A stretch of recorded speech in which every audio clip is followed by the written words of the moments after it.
تو یہ دعا نبی نے بتائی تھی کہ یا اللہ مجھے جلد از جلد ہمیشہ کی عافیت کے ساتھ ایسا بنا دے کہ تجھے پسند آئے.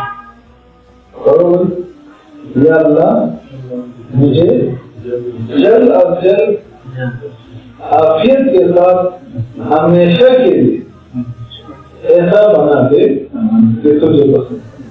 جلد از جلد بھی آ کے ہم اللہ سے مانگ رہے کہ جلد از جلد اور عافیت بھی مانگ رہے.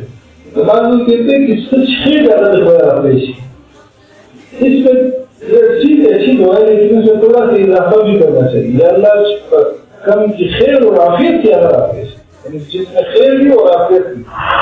عافیت کا مطلب یہ کہ ٹینشن اور پریشانیوں سے بچ کر. کبھی کبھی خیر کس میں ہوتا ہے؟ مشکل میں ہوتا ہے. یہ مطلب سمجھ میں آ رہا ہے؟ تو کبھی کبھی خیر مشکل میں ہوتی ہے.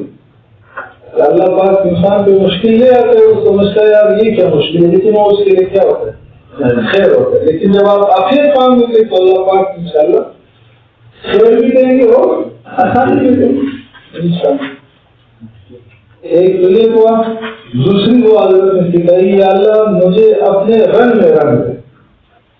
صبغۃ اللہ ومن احسن من اللہ صبغۃ. اللہ کا رنگ اور اللہ کے رنگ سے بہترین رنگ کس کا ہو. یہ دو دعا. تیسری دعا فرماتے ہیں کہ یہ دعا مانگا کرو یا اللہ مجھے اس راستے کے آداب سکھا. ٹھیک ہے علم کا تصوف کا جو راستہ ہے اس کے آداب سکھا. اللہ